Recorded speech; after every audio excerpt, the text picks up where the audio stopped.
Hi, I'm Scott King, professional hairstylist and educator, and I'm here to show you how to use the Sutra Infrared Thermal Brush. I love this thermal brush because it has healthy heat, infrared, and ionic technology. This tool is only to be used on dry hair.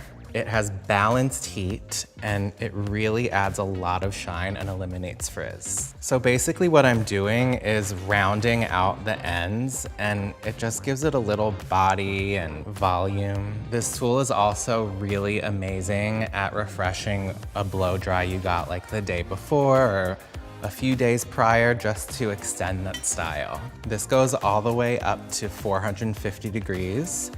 I'm personally using it at 370 because her hair is finer, but you can customize it however you want based on your hair's needs. I would recommend it at a higher temperature if you have curlier or coarser hair. Infrared improves the overall health of the hair and keeps it hydrated. Because infrared technology seals the cuticle, it makes color and chemical treatments last longer.